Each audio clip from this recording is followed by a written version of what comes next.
Aloha champions, and welcome back. Today is chapter 2 of Ungifted by Gordon Korman, published by Scholastic. As I've said before, questions will be in the descriptions of the videos below. Hopefully you enjoy this as I read through.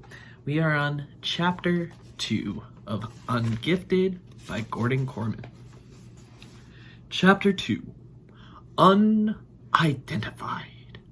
Dr. Schultz, IQ 127. To be the superintendent of a school district like Hardcastle, with its 47 buildings and more than 30,000 students, was a huge responsibility. A lot of administrators would have hundreds of complicated rules to follow. I only had one. No screw-ups.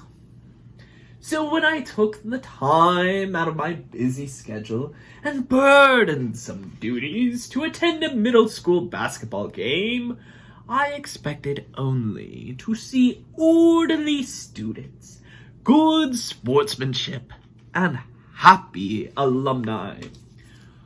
What I did not expect was to see a giant metal ball blasting into the gymnasium, scattering players like tenpins. Not only did it create a very dangerous situation, but it also reflected very badly on the Hardcastle schools. Miraculously, no one was injured. Still, there was a lot of chaos as the parents of the players rushed to the sons on the floor in an effort to protect them from whatever this onslaught was. I knew instantly that globe was a part of the statue of Atlas that stood on the knoll overlooking the school, and it certainly hadn't rolled itself into the gym. I raced through the shattered door and onto the lawn. I could see the ribbon of crushed grass all the way back to the figure of Atlas, who looked peculiar, bent under the weight of absolutely nothing. The culprit lay in the flattened path, raised up on his elbows, staring at the damage. Guilty. You there! I called. The boy tried to scrabble up and run, but he couldn't get any traction on the squashed turf. By the time he found his feet, I was upon him, and he was caught. Come with me to my office. His shoulders slumped. Yeah, okay. He looked as worried as he ought to be. I drew some small satisfaction from that. The administration building was on the very same campus, but the boy didn't speak on the way over, not even to protest his innocence. A fat lot of good that would have done him. I had him dead to rights, and the evidence, a 400-pound bronze sphere, and the damage that it had caused, spoke plainly about what he had done. At last, we reached my office, and I glared at him. Across from my desk, do you know who I am? He shook his head, and he had the grace to look a little scared. I am Dr. Schultz, Superintendent of the Hardcastle Independent School District. And I'll have your name and your school's name right now.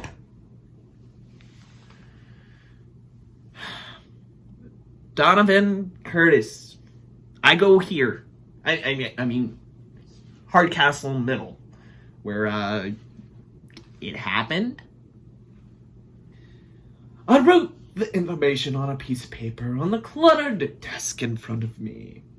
Well, Donovan Curtis, I don't have to tell you that you are in big trouble.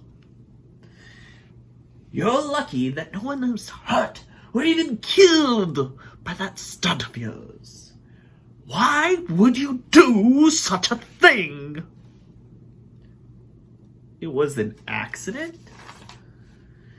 If he thought he could get away with an excuse like that, he had picked the wrong administrator. A giant metal ball doesn't plow through a building by accident. He spoke up again. I hit the statue with a branch, but I didn't think that it would fall off. You did it. Think. My secretary, Mrs. de Bourbon, came bustling in looking worried. I'm so sorry to disturb you, Dr. Schultz, but you are needed urgently back at the gym. Someone called the fire department from a cell phone, and you are the only one with the authority to send them away. She frowned. Nothing's on fire, is it? No, of course not. I was halfway to the door when I hesitated. What to do with that boy? He was looking hopeful, as if he was home free. But believe me, he wasn't. It would serve him right if I left him sitting here, cooling his heels, while I went out to deal with the mess that he'd made. But who knows how long that would have taken? By now, those firefighters could be finding code violations of our gym. And I had a dinner meeting across town. I skewered him with my most severe expression. You can go. I'll send for you tomorrow morning, and we'll continue this discussion. He was out of there like a shot. I wasn't far behind him when Miss de Bourbon called me back. I'm sorry to bother you again, but Student Services needs the list of new candidates for the Gifted program. I sighed. Did everything have to pass through me? I was only one person. It's on my desk, Cynthia. You cannot miss it. Oh, what a nightmare. There was a damage to the gym floor in addition to the doors, which were a total loss. The foundry that had made that statue had gone out of business 5 years ago, so good luck getting a replacement globe for the Atlas. The district's insurance agent was on vacation for the next 2 weeks, and I missed my dinner meeting and my dinner. By the time I got back to my office, I was almost insane with aggravation. This was exactly why I couldn't tolerate screw-ups. There was no such thing as just one. The first led to the second, and pretty soon they were competing at you in battalions. I needed to accomplish one real thing on this miserable day, and I knew exactly what it was going to be. I was going to call that boy's parents and let them know the damage and chaos their son's vandalism had caused. I scanned my desk for the paper where I had written his name, but it was gone. I scoured every item on the desk, and not just once. Nothing. Cynthia!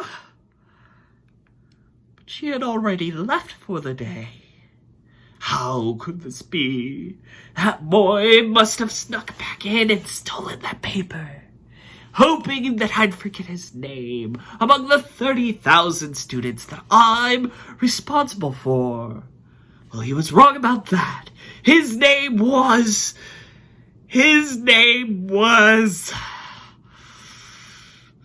sudden, overpowering chagrin, I had broken my only rule. That will conclude chapter 2 for us today. Thank you for tuning in. Again, the book is Ungifted by Gordon Korman. That was chapter 2. Activity down below in the descriptions, and I'll catch you in the next video. Stay awesome. Bye.